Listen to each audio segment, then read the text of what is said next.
Hi friends, ఈరోజు నేను loan amendment అంటే ఏంటో మీకు ఎక్స్ప్లెయిన్ చేస్తా. సో లోన్ అమెండ్మెంట్ అంటే మనము ఒక బ్యాంక్ కానీ ఒక ఫైనాన్షియల్ ఇన్స్టిట్యూషన్ కానీ దగ్గర కానీ ఒక లోన్కి అప్లై చేస్తాం. లోన్కి అప్లై చేసినప్పుడు వాళ్ళు మీ దగ్గర నుంచి మినిమం ఇన్ఫర్మేషన్ తీసుకుంటారు. మీ ఏజ్, మీ శాలరీ ఎంత, మీరు బిజినెస్సా, ప్రొఫెషనరా, లేదంటే శాలరీడా ఏంటి, ఇవన్నీ తీసుకున్న తర్వాత మీకు ఒక శాంక్షన్ లెటర్ వాళ్ళు జనరేట్ చేసిస్తారు, లేదా ఒక లోన్ అగ్రిమెంట్ మీకు జనరేట్ చేసిస్తారు. అది మీరు చూసిన తర్వాత అందులో ఉన్న టర్మ్స్ అండ్ కండిషన్స్ అన్నీ మీకు గనక ఓకే అయితే నెక్స్ట్ డాక్యుమెంటేషన్ డిస్బర్స్మెంట్కి వెళ్తుంది. లేని పక్షంలో మీరు లోన్ అమెండ్మెంట్కి వెళ్తారు. సో ఈ లోన్ అమెండ్మెంట్లో ఏమేం చేంజెస్ చేయొచ్చు? ఇంట్రెస్ట్ రేట్ మార్చుకోవచ్చు, రీపేమెంట్ టర్మ్ అంటే నేను ఈ లోన్ని 5 yearsలో పే చేస్తాను, 10 yearsలో పే చేస్తానంటారు కదా, దాన్ని కూడా మార్చుకోవచ్చు. లేదు లోన్ టైపే మార్చాలనుకుంటున్నారు, అది కూడా మార్చవచ్చు. ప్రాసెసింగ్ ఫీ మార్చుకోవచ్చు.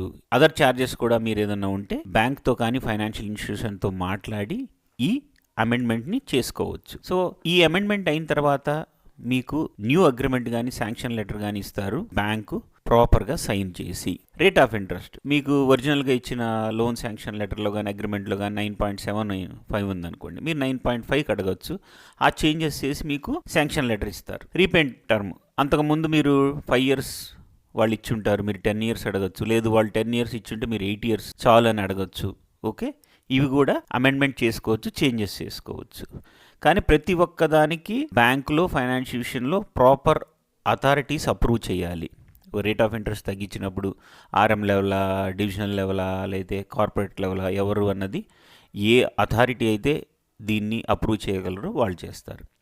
అమెండ్మెంట్లో కొన్నిసార్లు మీరు ప్రాసెసింగ్ ఫీజు, ఛార్జెస్ ఏమన్నా కూడా ఉన్నా కూడా మీరు తగ్గించమని అడగచ్చు. బ్యాంక్ కనుక ఒప్పుకుంటే తగ్గించి మీకు కొత్త agreement letter or sanction letter మీకు ఇస్తారు. Thank you friends. నా వీడియో నచ్చితే లైక్ చేయండి, మీ ఫ్రెండ్స్కి ఫార్వర్డ్ చేయండి. మీకు ఏమైనా డౌట్స్ ఉంటే ఈ వీడియో కింద ఉన్న లింక్లో మీ క్వైరీస్ రాయండి, లేదా నాకు ఈ నెంబర్కి వాట్సాప్ చేయండి.